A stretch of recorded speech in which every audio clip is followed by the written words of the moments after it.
In sy lering het Jesus gesê, pas op vir die skrifkenners.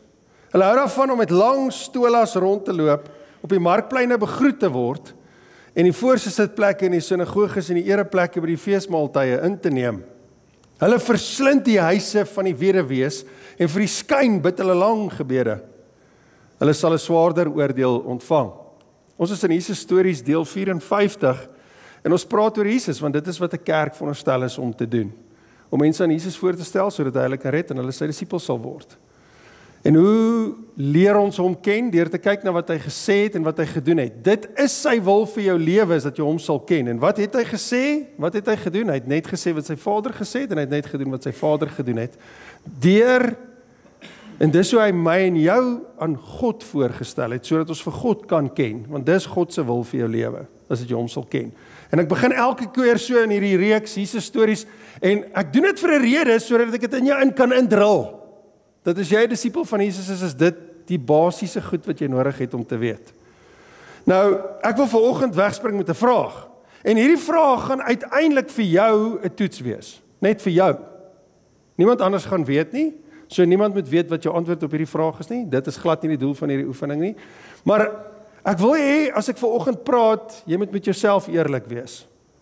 So ek gaan die vraag vra, en vir my gaan dit nie belangrik wees wat jou antwoord nie. Ek wil net sien wie het almal 'n antwoord. So as jy 'n antwoord op die vraag het, dan gaan jy 'n paar sekondes gee om daaroor te dink. Dalk gaan dit bietjie moeilik wees, dan sal ek vir jou 'n paar voorstelle gee vir antwoorde. Dan mag jy dalk 'n antwoord hê. So ek wil kyk of meeste van ons 'n antwoord kan hê op hierdie vraag voordat ek vanoggend wegspring. So hier is die vraag. Hoekom staan jy op in die oggend? Ek het water drink. Kom ek gee jou geleentheid. Dink so lank. Hoekom staan jy op in die oggend?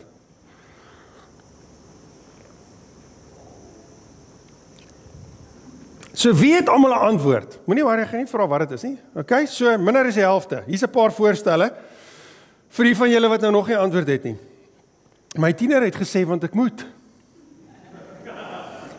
Ek moet die kamer verlaat. Dis een. Ek staan op om die Here te verheerlik. Dis 'n ander een.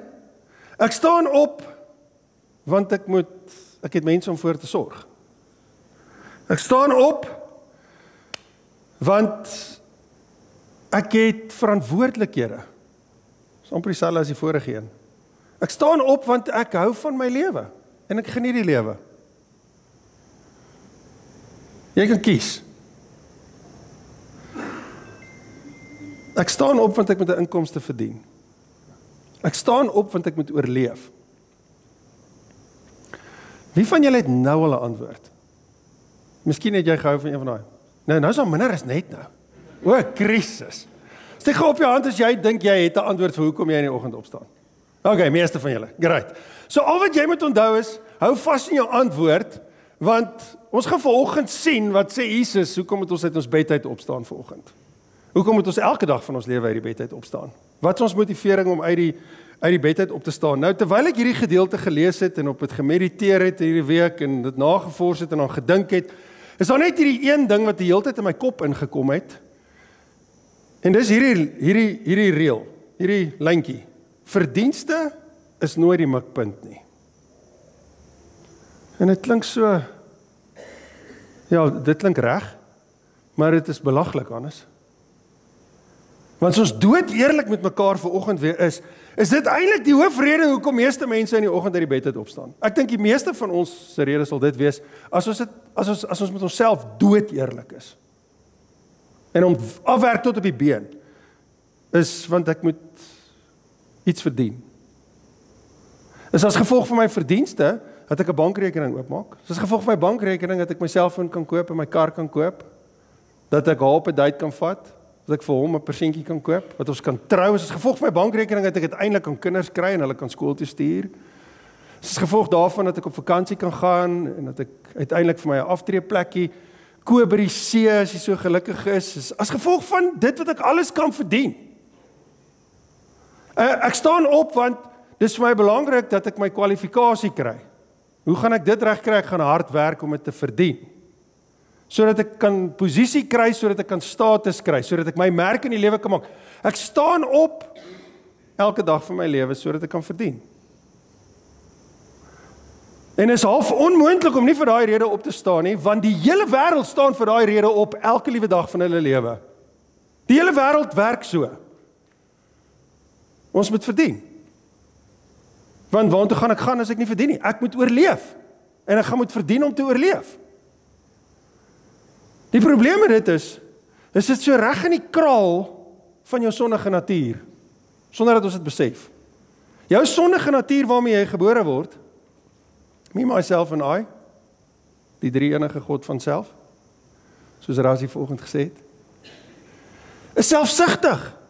Jy wil hê wat jy wil hê, wanneer jy dit wil hê, by wie jy dit wil hê, soos jy dit wil hê. Jy word so gebore. En dan word jy in jou ma en jou pa se huis groot en hulle sê vir jou, as jy iets wil hê in jou lewe, gaan jy hard moet werk daarvoor sodat jy dit kan kry. Want die hele wêreld is gefokus op verdienste. Dis hoekom ons in die oggend uit die bed uit opstaan. En is so reg in lyn met wie ek is as ek in sonde gebore word. En daar's 'n paar probleme met verdienste. En ek glo jy gaan vanoggend die probleem hiermee sien. Nommer 1. Hierdie gebeur onbewustelik. Dis nie eers 'n intentionele besluit wat jy maak om op te staan vir hierdie rede nie.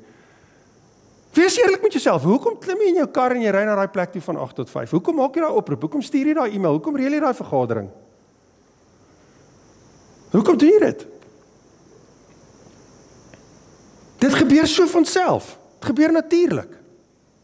Dit is asof ek nie eens hoef te besluit nie. En dit lei na 'n plek van ondankbaarheid toe. Want as ek alles ingesit het om te kry wat ek wil hê en ek kry dit nie, is ek teleurgesteld. En dan kla ek daaroor. Dan is ek ondankbaar. Jy weet waarvan ek praat. Jy kry baie mense met wie dit eintlik verskriklik goed gaan wat kla. Dan sê ons hulle kla met 'n wit brood onder die arm. Dis omdat hulle opgestaan het vir verdienste. Want dis waartoe dit lei as jy opstaan om te verdien elke dag. Die tweede ding wat gebeur is jy vat die las op jouself vir die resultate van jou lewe. Jy vat verantwoordelikheid vir alles wat gaan kom. En jy glo dis 100% reg en nederig om dit te doen. Terwyl jy nie 'n beheer het oor wat gebeur oor 5 minute van nou af in jou lewe nie. So jy vat 'n las op jouself en jy sit 'n klomp stres op jouself en jy sit 'n klomp druk op jouself om daai doelwitte te bereik. Want ek moet verdien, ek moet verantwoordelik wees. Daar's niks fout met verantwoordelikheid nie. Maar as dit hoe dit veronderstel is om te werk, jy moet jouself hierdie vraag vra. Die volgende probleem met verdienste is dit isoleer jou.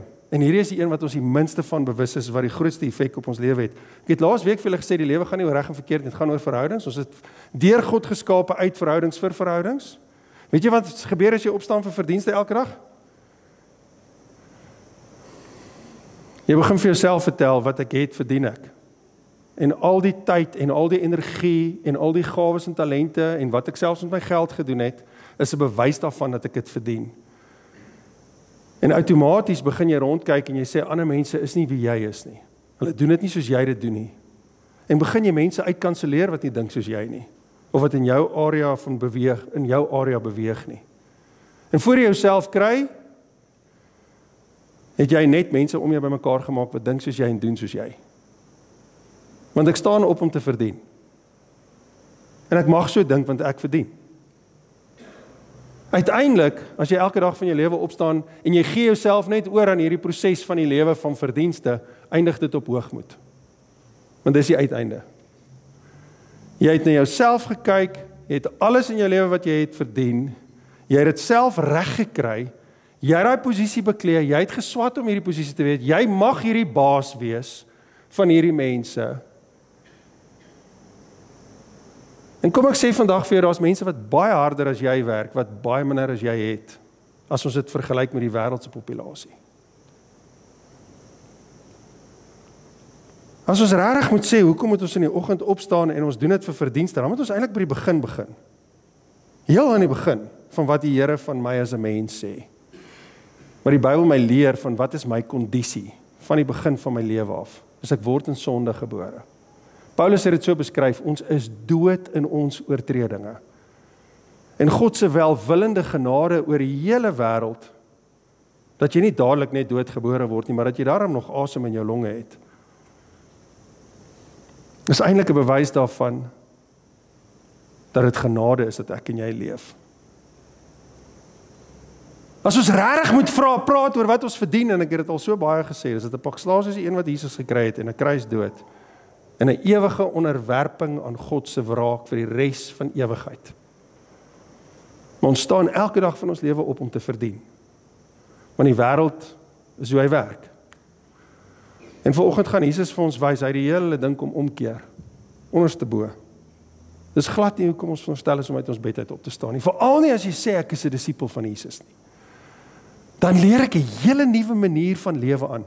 Dan word ek 'n slaaf van God. As daai vir jou 'n probleem is, as jy 10 jaar nog nie gered nie. Net as iemand vir jou sê jy is 'n slaaf van God. As jy nie eers met dit kan vrede maak nie, dan moet jy regtig jou verhouding met die Here begin bevraagteken, want hy het my gekoop. Hy het uit sy genade uit vir my betaal, dat ek nie daai pak slaaf, daai dood hoef te sterf nie. En hy het vir my lewe gegee. Paulus het dit so beskryf, hy het gesê, op grond van God se groot ontferming oor my lewe, gee jouself nou as 'n lewende offer. Jy behoort aan hom. Ek is sy slaaf. So waarvoor staan jy in die oggend op, is my vraag. En Jesus gaan dit vanoggend vir ons antwoord, en ek gaan eers die antwoord aan die einde vir jou gee. So hopelik gaan jy nou oplet tot dan. Die storie waaroor ons praat vanoggend, is die waarskuwing teen die skrifkenners en die fariseërs. En Matteus se weergawe verskil ewiglik van Markus se weergawe wat ek vanoggend vir julle gelees het, maar Matteus se weergawe het baie meer detail in. So ek het sy weergawe wat ek nou vir julle gaan lees, en daar's 'n stukkie van Markus ook daar tussenin. Maar net so vinnig konteks, dis Woensdag, Jesus word Vrydag gekruisig. Hy's op die tempelterrein besig om met die mense te praat en hulle te leer. Die Sanhedrin, die Joodse leiers, het Jesus bevraagteken, juis om te kyk of hulle nie bewyse teen hom kon inkry nie, want hy bedreig hulle hele manier van doen. Inteendeel, die een groot ding wat hy bedreig het van die Joodse leierskap, was hulle verdienste. Wat hulle geglo het, hulle verdien en wie hulle is. Hy het dit heeltemal op sy kop kom draai. En hulle het hom bevraagteken om te kyk of hulle hom kan vastrek, sodat hulle hom kan tot die dood laat veroordeel. En hulle het elke keer gesneuwel, en uiteindelik het die wiel gedraai, en Jesus het hulle 'n vraag gevra, as jy laasweek hier was. Hulle kon dit nie antwoord nie, en vandag waarsku hy ons. Hy waarsku ons teen hierdie tipe gesindheid van 'n fariseer en 'n skrifgeleerde. Hierdie ding van, ek staan op om elke dag van my lewe te verdien. Hy waarsku ons. En hier gaan ek wegspring. Matteus 23 vers 1 tot 2. Dis nou net nadat hy vir hulle verduidelik het, hy is die seun van Dawid, maar hy is ook die seun van God, hulle het dit nie verstaan nie. Toe het Jesus vir die skare en vir sy disippels gesê, al die Joodse leiers het toe nou weggestap en besluit, hulle gaan nie weer vir Jesus iets vra nie. Nou is Jesus besig om sy volgelinge te leer, sy disippels en al die mense wat sommer net daar gestaan en luister het. Want hulle het graag na hom geluister, soos ons laasweek gesien het, né? Hy gaan hulle nou hierdie les leer, want dis wat Jesus was, dis hoekom hy so goeie leermeester was, want hy het elke keer praktiese belewennisse gevat om vir hulle 'n les te leer. Hy sê die skrifkenners en die fariseërs sit op die stoel van Moses. Wat hulle nie besef het nie, die skrifleerders en die fariseërs en die sadiseërs kan jy daar bysit en die stamhoofde van Israel kan jy daar bysit, die Sanhedrin sit op die stoel van Moses. Wat hulle nie besef het nie, daai posisie is deur God vir hulle gegee. En die stoel van Moses is om op te tree soos Moses in die rol van Moses opgetree het. Wat het Moses gedoen? Hy was die boodskapper tussen God en God se volk. Hy moes gaan hoor het wat sê God en dan moes hy dit vir die volk bring en dit so vir die volk kommunikeer dat die volk dit verstaan sodat hulle gehoorsaam kan wees aan God. Dis die stoel van Moses. En hierdie ouens het hierdie posisie gehad. En Jesus het gesê, hulle sit in die stoel van Moses. En God het dit gegee, dis veronderstel om so te wees. En dis hoekom hy toe die volgende sê, hy sê, doen en onderhou dan alles wat hulle vir julle sê. Jesus, en mens sou nooit sê, Jesus sou dit sê, veral nie na die laaste 8 Sondae wat ons gepraat het oor hoe hy met hulle die vloer gevee het nie. Hy sê, doen en onderhou dan alles wat hulle vir julle sê. Nou waarvan praat hy as hy dit sê? Hy praat nie van hulle enige iets van hulle wat hulle self uitgedink het of hulle eie interpretasie bygesit het nie. Hy praat van wanneer hulle vir julle die wet voorhou wat ek vir Moses gegee het. Wanneer hulle vir julle lees wat daar staan, soos dit daar staan, dan is dit nog steeds God se woord, al kom dit deur 'n persoon wat heeltemal 'n ander agenda het. Luister daarna en doen dit. Wat beteken, ouens, hierdie is baie prakties vandag. Ons het vandag baie ouens wat doen wat ek doen vir 'n lewe, maar sy agenda is glad nie om God te verheerlik op die ouend of God se woord uit te dra nie. Jy weet nie eintlik altyd wat sy ou se agenda nie. Maar as jy vir die Bybel lees, luister daarna. So wat Jesus sê. Beteken nie, hy kan nie deur so 'n persoon werk nie. En dan sê hy die volgende, maar, moenie doen wat hulle doen nie, want hulle praat net en doen nie. Nou, hierso is 'n gedeelte hier bygelas. Moenie doen wat hulle doen nie. Jesus sê, fokus op wat hulle sê wat waar is. Net dit wat hulle vir julle gee is wat Moses ook vir die volk gegee het. Maar as hulle nou begin met hulle interpretasies en hulle oorgelewerde gebruike. Nou hierdie het ek al baie verduidelik, gaan dit weer vandag verduidelik net vir die prakties daarvan. Daar is 613 messiaanse wette in die Ou Testament wat deur God vir Moses gegee het wat Moses moes voorhou vir die volk. En dan het die Joodse leiers gegaan en hulle het ekstra reëls gaan maak rondom daai reëls. Sodat hulle seker maak hulle kom nie naby God se reëls breek nie. Mensgemaakte wette en reëls. En dit hulle genoem oorgelewerde gebruike. So hulle het hierdie klompie ander reëls gehad. Die een voorbeeld wat ons al baie hier genoem het was byvoorbeeld jy moet jou hande was voordat jy eet. Nêrens in die Bybel staan dat jy moet dit doen nie, maar hulle het gesê as jy met vuil hande eet, dan word jy vuil in die binnekant. Dan moet jy jouself eers gaan reinig voordat jy goed genoeg is vir God. En so het hulle mense gediskwalifiseer om 'n verhouding te hê met God. In 'n tyd waar daar nêrens geen lopende water in 'n kraan was nie. Jy moes na die rivier toe gaan om jou hande te was. Het hulle hierdie reëls gemaak en hulle het vir mense gesê hulle moet dit onderhou. En hulle het self dit nie gedoen nie. En wat ook die geval was, wat ons nie altyd besef nie, is in daai tyd was jou Joodse leierskap die heel rykste mense in die gemeenskap. Hulle was die Bill Gates en die Elon Musks van hulle tyd. En almal wou graag soveel soos hulle gehad het en soos hulle gelyk het. Almal het gedink, dit moet lekker wees om in hierdie wêreld te leef. So wat doen hulle? Kom, ek doen dit ook, want dan gaan ek ook dalk soos hulle wees.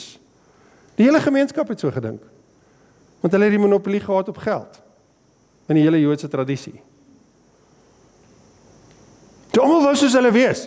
Hulle het nie net geluister na wat hulle gesê het nie, hulle het ook gedoen wat hulle gedoen het. Hulle het hulle self ook so heilig gedra. So Jesus sê vir hulle, luister na wat ek deur hulle sê en net na dit en doen dit. Moenie doen wat hulle doen nie, sê Jesus. Nou ek wil net op hierdie noot sê, dat in die hele Jesus stories het ons nou al geleer, dat die Joodse leiers het geglo hulle is heilig. Hulle het geglo God het hulle uitgekies, en hulle het geglo as hulle geseënd is dit 'n bewys van die feit, fisies geseënd is, met ander woorde met rykdom, is dit 'n bewys van die feit dat God hulle gekies het. En hulle doen alles reg. Ek bid reg, ek staan reg, ek trek reg aan, ek leer mense reg. En hulle het begin staat maak en gesê, dis hoekom ek hierdie posisie verdien. Want ek doen alles reg. Ek sien net gekies deur God nie, ek is ook heilig. Want hulle het tot op daai punt van hoogmoed gekom. As gevolg van die feit dat hulle geglo het, ek verdien dit ook. Ek offer alles op. Ek doen net wat die Here sê. Ek volg sy wet. In die tussentyd kon die Here reg tot in hulle hart sien. En hy het geweet hulle het die hele tyd 'n agenda. My agenda is ek. Ek hou van hierdie waar ek nou is. En ek gebruik die Here se naam om te hou wat ek nou het. Dis hoe erg dit was. Dit was kry ons besighede wat mooi Jesus op hulle bakkie plak. Daai is gewoonlik die kontrakteurs wat jy nie moet gebruik nie.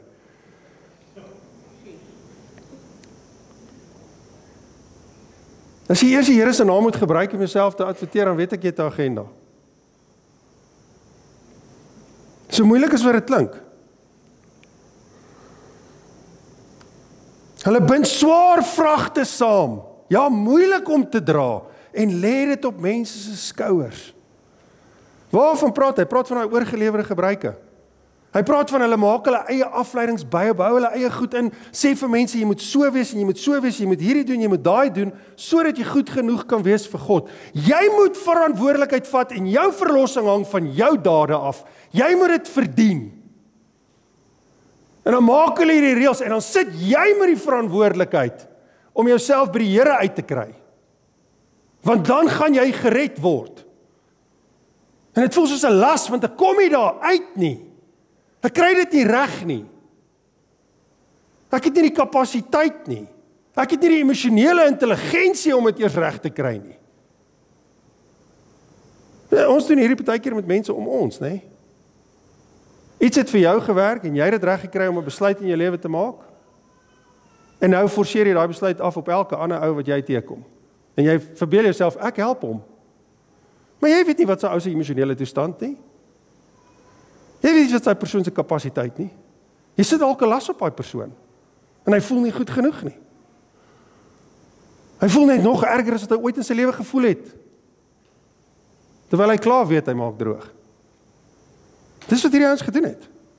Want hulle het geglo, ek is die een wat weet. Jy moet nog leer. Ek verdien waar ek nou is. Jy moet joune verdien. Maar self is hulle nie bereid om met 'n vinger aan die vrag te raak nie. En toe dink ek ook aan hierdie, hoekom is hulle nie bereid om met 'n vinger aan die vrag te raak nie? Hulle sit hierdie vragte op mense. Hoekom is hulle nie bereid nie? En wat ons baie keer vergeet is die standaard waarop ons groot word in ons lewe. Jy het met 'n sekere standaard groot geword in jou lewe. In 'n huis, met jou eie kamer, 3 etes 'n dag, skool, vakansie, ek vat sommer nou maar net 'n algemene voorbeeld, dis nie noodwendig jou lewe nie. Maar daar's nasies, daar's ander lande, daar's ander mense wat nie naaste by so bevoorreg soos jy groot geword nie. As jy in 'n huis groot geword het waar jy 'n kar gehad het, waar jy skool gegaan het, jou skoolfonds was betaal, die dak oor jou kop was betaal, jou kos was betaal. Ek het hier al baie verduidelik, is in die top 6% van die wêreld se populasie in vergelyking met al die biljoene mense op die aardbol. In Suid-Afrika bly daar tot 12 mense in 'n 3x3 meter sinkhuis. En dis hoe hy wakker word, dis waar binne hy gebore word, dis is sy lewensstandaard. Hy betaal sekere goed nie wat jy betaal nie. En hy word nie op dieselfde standaard as jy groot nie. Hy's minder as jy gewoond. Maar hy geniet nog steeds sy lewe. Hy gaan nog steeds aan. As jou lewe tot daar sak en jy was nooit daar nie en jy werk vir verdienste, begin jy ondankbaar raak. Terwyl die ou wat hier langs jou is en wat in daai swak omstandighede, hy voel weer opgelig. Hy raak dankbaar. Nou wil jy nou vir daai ou vertel wat hy moet doen, maar jy self nie bereid om dit te doen nie. En dis waarvan hy hier praat. Dis wat hy hier besig is om te sê. Hulle het heeltemal trek verloor met wat die realiteit is. Want hulle glo, ek het myself hier gesit as gevolg van wat ek verdien. En nou gaan ek vir jou vertel om dit te doen, maar ek het nooit eers op jou standaard groot geword nie. As ek ooit moet weet waar jy is, sal ek dit nie regtig eers self doen nie. En Jesus kon dit in hulle harte sien, want hy kon sien, hy het geweet hoe hulle dink en redeneer. Al hulle dade is bedoel om deur die mense gesien te word. Nou hier wys Jesus nou vir ons, hoe erg het hierdie geraak. Want dis waarvoor hulle gewerk het. En die res van hierdie gedeelte wys vir jou waantoe vat verdienste jou. Al hulle dade is bedoel om deur mense gesien te word. Uiteindelik het my lewe begin gaan oor aansien. Ek moet myself bewys. As goed genoeg, sterk genoeg, hoog genoeg, waardig genoeg. En dis nie goed genoeg dat ek dit weet nie, almal moet dit weet.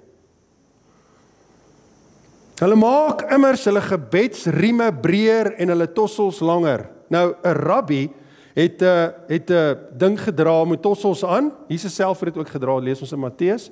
As 'n teken van hulle is 'n rabbi. En hulle het hierdie gebedsrieme gehad. Nou, hierdie het hulle gebaseer, en ek het dit so 3 weke terug gelees, op Deuteronomium 6. Ek wil dit vir julle weer lees.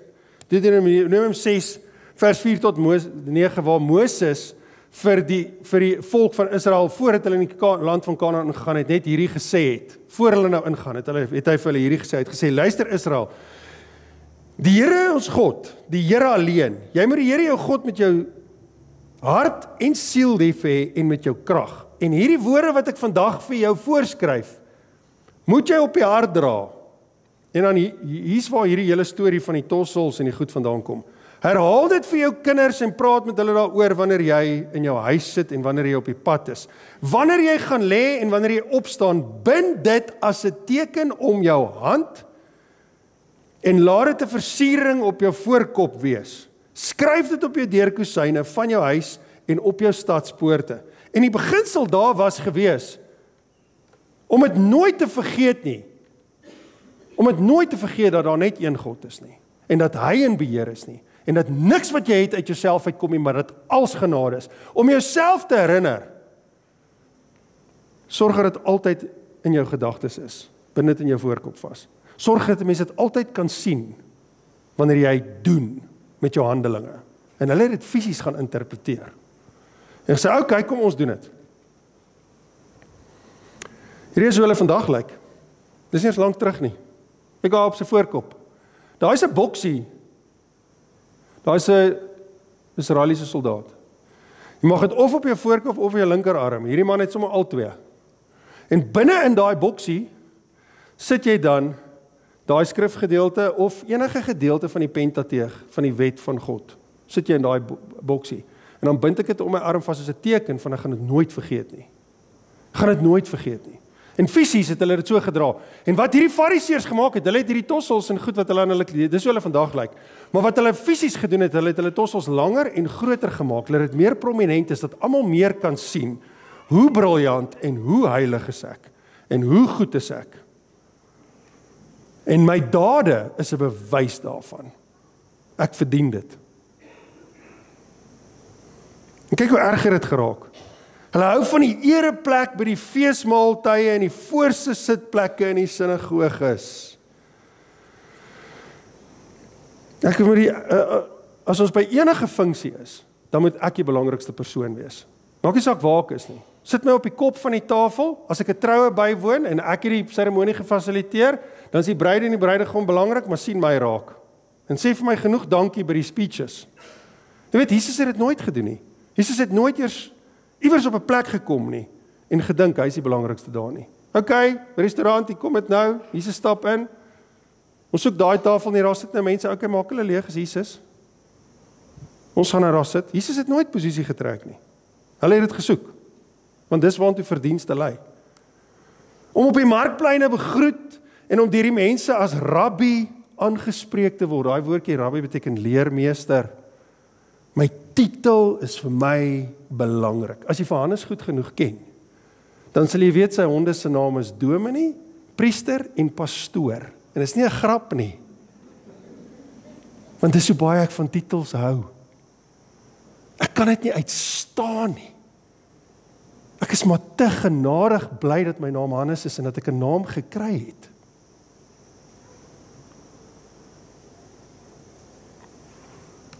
Maar julle moet julle nie as rabbi laat aanspreek nie. Jesus se woorde, nie myne nie. Want net een is julle leermeester. En julle is almal broers. Julle het almal eweveel genade nodig. Jy verdien nie dit wat jy het nie. Of jy nou geswat het, 'n doktersgraad het. Ouens, as 'n ou vir my 'n e-mail stuur en hy sê dokter so en so, dan hou ek verby. Ek kan nie 'n titel van verdra nie. En ek kan nie verstaan dat daar Christene vandag is wat disippels is van die Jesus, wat aandring op titels nie. En veral ouens wat doen wat ek doen. Dan dink ek, het jy nie jou Bybel gelees nie? Lees jy hom ooit?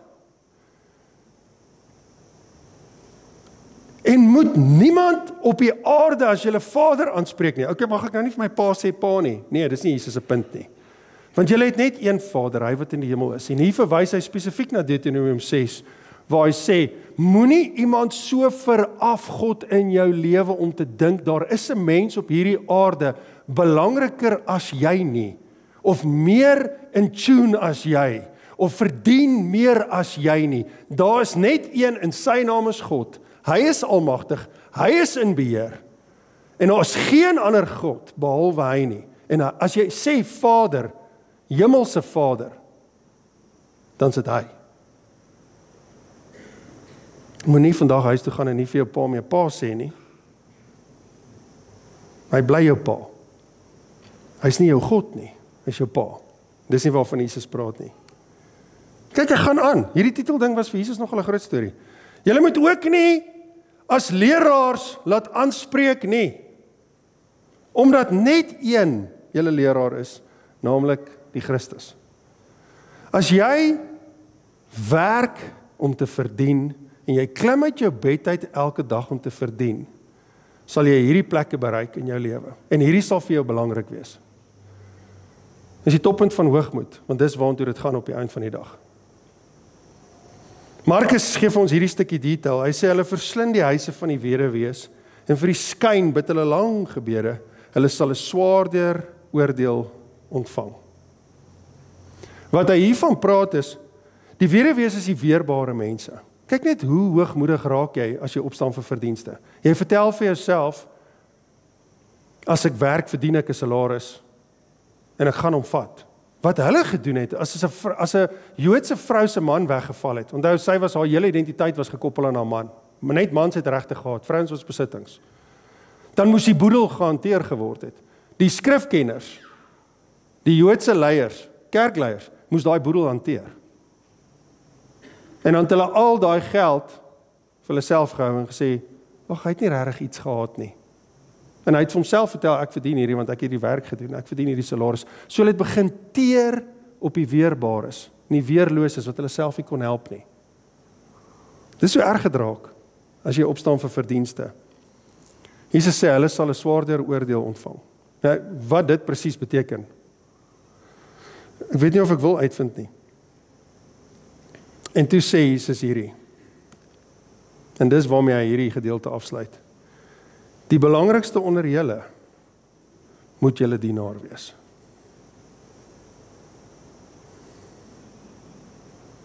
As jy ooit in jou lewe die vraag kry van jy's 'n Christen en jy staan op in die oggend en hoekom doen jy dit? Is dit 'n 4-letter woord? Om te dien. Vir geen ander rede as jy 'n Christen is nie. Ek gaan my werknemers dien, ek gaan my kollegas dien, ek gaan my kinders dien, ek gaan my vrou dien, ek gaan my man dien, ek gaan my familie dien. Ek klim uit hierdie bed uit vir een rede en dit is om te dien. Want dien is waar verhoudings vandaan kom. Dis as gevolg van dien dat ek en jy vandag 'n verhouding met God kan hê en 'n verhouding met ander mense kan hê. Dien gaan jouself nie isoleer nie. Dis wanneer ek en jy begin dien, dat ons daai verantwoordelikheid van ek is verantwoordelik om my lewe te laat uitwerk, oorhandig en sê, God is in beheer, ek rus in hom, my vrede lê in hom, dat hy sal bepaal wat die uitkoms is, wanneer ek begin dien. En dit gaan, as dit uitwerk soos ek het wil hê, great. As dit nie so uitwerk nie, die Here weet beter. As jy elke dag van jou lewe so uit jou bed uit opstaan, gaan jy 'n totale ander lewe begin leef. Dis hoekom ek uit my bed uit opstaan. Elke dag van my lewe is om te dien. Is om mense te dien, om die wêreld. Maak ek foute? Ja. Verval ek in daai ding van, okay, ek is nou besig om te verdien en ek doen nou weer besigheid en ek word versoek. Natuurlik. Dit verdwyn nie. Maar ek het nodig om myself elke oggend uit daai bed uit te laat opstaan en te herinner. Dat die een wat ek my Here noem, wat vir my gesterf het aan 'n kruis, het nie een dag van sy lewe op hierdie aardbol opgestaan vir enige ander rede, toe hy hier was, as om te dien nie. Hy het sy Vader gedien, en hy het elke liewe mens met wie hy in aanraking gekom gedien. Hy het geen ander agenda gehad nie. Hy het uiteindelik sy lewe neergelê. Jesus het nie een dag opgestaan om iets te verdien nie. Daar's nie een staaltjie wat vir ons vertel hoe hy gaan geld maak het sodat hy kon rekeninge in 'n maand betaal nie. En dit was sy fokus nie. Hy het sy hele lewe lank gedien. Jesus sê wie homself verhef, sal verneder word. En wie homself verneder, sal verhef word. My Bybel leer my ek moet skatte in die hemel bymekaar maak. Daar's net een manier om skatte in die hemel bymekaar te maak en dis om elke dag op te staan om te dien. Want wat ek op hierdie aarde bymekaar maak, wat ek dink is belangrik, gaan net vernietig word. Dis waar dit gaan oproes en die motte gaan dit vreet. Jesus het vir ons gesê, spandeer jou tyd aan goed met ewigheidswaarde. En as ek begin dien, is ek besig met God, nie met myself nie. As jy gaan begin dien, gaan jy agterkom dat jy gaan minder die vraag vra, wat is die wil van die Here vir my lewe? Jy gaan agterkom, jy is die heeltyd bewus van wat die wil van die Here vir jou lewe is. As jy vandag in matriek is en jy weet nie wat om volgende jaar te doen nie, begin net dien. Waar ook al jy kom, maak seker, jy gebruik die geleenthede wat jou pad langs kom om te dien. Jy gryp dit aan en jy leef daar. En voor jy oë gaan uitvee, gaan jy binne in die wil van die Here vir jou lewe wees. Want dis hoe dit werk. Ons is veronderstel om in sy rus te leef en in sy vrede in ons lewe te leef, deur op te staan om te dien elke dag van ons lewe. Daar's 'n gedeelte wat ek nie gaan deurwerk in hierdie reeks nie, en dis die volgende paar verse in Matteus. Ek gaan net sommer so vinnig vir julle 'n paar goedjies daarvan lees. En dis waar Jesus toe nou gaan, en hy spreek al sy wee-verklarings uit. Wee, julle fariseërs, en wat vir julle wag, as gevolg van hoe julle dink en redeneer. Ek lees dit vir julle, net so 'n paar van hulle. Ellende wag vir julle, skrifgeleerdes en fariseërs, huigelaars. Julle sluit die deur van die koninkryk in die mense se gesig toe. Julle gaan self nie in nie, en julle verhinder die wat wel wil ingaan. Ellende wag vir julle, skrifgeleerders en fariseërs, julle huigelaars. Luister hier na hierdie. Julle trek oor die see en land rond om een bekeerling te maak. Om een ou te gaan vertel hoe om 'n Jood te wees. En as hy dit word, maak julle hom 2 maal so ryp vir die hel as wat julle self is. Ellende wag vir julle, julle wat ander wil lei en self blind is. Jy kan gaan lees tot by vers 38. Dis al wat Jesus die hele tyd sê. Hy is net die hele tyd besig met wee. Ellende wag vir julle, skrifgeleerdes en fariseërs, huigelaars.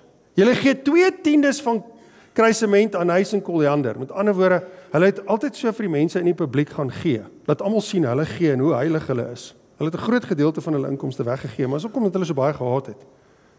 Maar wat volgens die wet van God die swaarste weeg, laat julle nie na nie.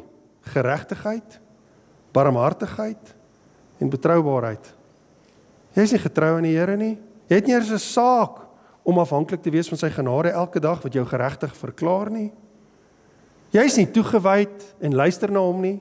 Hier staan hy in 'n lei voor hulle, wys vir hulle dat hy God is en dat hy goddelik funksioneer, en hulle weier net om daaraan aandag te gee, want my lewe van verdienste is hoe dit werk. Juis hierdie goed met mense doen en dit nie nalaat nie. Dien met ander woorde. Blinde leiers. Julle skep die muggie uit julle beker uit, maar julle sluk die kameel in. Jesus sê, julle is besig met julle oorgelewerde gebruike om vir julleself te bevestig, ek's heilig. In die tussentyd oortree hulle al God se oorspronklike Mosiaanse 613 reëls, want julle het eintlik nie 'n saak met wie God is nie, jy het net 'n saak met wie jy is. Ellende wag vir julle, skrifgeleerdes en fariseërs, huigelaars. Julle maak die buitekant van die beker skoon, maar binne is julle vol hebsug. Blinde fariseërs. Ek dink as hulle daar gestaan het en Jesus hoor het hoe Jesus hulle die hele tyd beledig het, sou hulle hom seker daar gegryp het en hom gekruisig het. Ellende wag vir julle, skrifgeleerdes en fariseërs. So jy kan daai hele gedeelte gaan lees. 'n Mens kan een vir een deurwerk en kyk wat dit bedoel, maar die punt van die saak bly is, dis al wat die Here hierdie week vir my gekommunikeer het, ek beleef. Is verdienste moet nooit die mikpunt wees nie. Want as dit is, gaan jy jouself op 'n plek kry waar jy nie wil wees nie en jy het dit nie eers intentioneel gedoen nie. Ons moet intentioneel besluit om te dien. Want dis hoekom die Here vir ons asem in ons longe te gee, om te dien met die fokus wees van jou lewe. Wat leer ons by Jesus vanoggend? Nommer 1. Die stoel van Moses dien. En ek wil hierdie graag sê, niemand kan die stoel van Moses vryspring as jy 'n ouer word nie. Want jy moet jou kinders leer van die Here. Jy sit in daai stoel van Moses van tyd tot tyd. En jy het 'n groot verantwoordelikheid wanneer jy daar sit. Deur jou kinders te leer om te dien, soos wat Jesus jou gedien het. En nie net vir hulle te sê wat jy nie doen nie. Ek het dit al vir my kinders gesê, moenie doen wat ek doen nie, doen wat ek sê. Jy het 'n groot verantwoordelikheid terwyl jy daar sit, om regtig 'n getuie vir hulle te wees van dien. Ouers, dis waar jou kinders dit gaan leer. In my huis het ek dit al vir julle gesê, is dit 'n waarde wat ek van vroeg af van hulle ingedrul het. Om te dien is 'n voorreg. Om te dien is 'n voorreg. Ons kry dit uit genade. Dis 'n voorreg. Jy kla nooit as jy die geleentheid kry om te dien nie. Dis hoekom my skorrelgoed in my huis altyd skoon is. Nee, dit is nie altyd skoon nie. En ons sukkel daarmee. Ons kla nog steeds as ons skorrelgoed was. Dis belangrik dat die mens sal doen wat God sê. Jesus het gesê in Matteus 7, as jy dit wil gaan lees, jy is soos iemand wat jou huis op 'n rots bou. Jy weet nie eers hoekom jy noodwendig alles doen wat die Here vir jou sê nie, maar jy bou jou huis op 'n rots en die storms gaan kom. In daai gedeelte verduidelik Jesus vir jou dat storms kom. En as jy nie doen wat hy sê nie, gaan jy nie emosioneel of fisies kan cope nie. Ons is veronderstel om te doen wat die Here sê. Daar's net een. En asseblief gooi jou titels, soveel as wat jy wil, na hom toe. Swaarder oordeel vir die wat weerbaar is, uitbuit, sê Jesus. En later, heel laaste, die wat dien, word verhoog. Daar's net een plek vir jou om God se koninkryk te erf en daar te leef elke dag van jou lewe. En al die hoogtes te bereik waartoe hy jou wil vat. En dit is so teenoorgesteld van jou sondige natuur en hoe die wêreld gerad is en hoe die wêreld dit doen. Dit begin by dien. Kom ons bid saam. Ons sê ons Vader, ons gee U al die eer en ons loof en ons prys U vir hierdie woord vanoggend. Mag dit deel raak van ons lewe, mag ons die erns hiervan besef. Mag ons regtig die geleenthede wat vir ons gebied word op 'n skingbord om te dien, nie mis nie. Mag ons ophou met ons verskoning kies en ons lekker gemak en ons gerief en ons lewens en ons belangrike kalenders. Mag ons werklik waar begin doen wat dit is om 'n kind van die Here te wees. Mag ons begin dien. Here, vergewe ons. Vergewe ons vir ons hoogmoed. Vergewe ons vir ons selfverheffing. En mag ons regtig begin om U te verhef in ons lewe. Om U ons Vader te noem en dit te bedoel en dit uit te leef. Ons loof en ons prys U vir U genade oor ons lewens. Dankie vir die prys wat U vir ons betaal het. Dankie vir die lewe wat ons vandag het. Mag ons lewe getuig dat ons dien soos ons Verlosser gedien het. In die naam van Jesus, amen.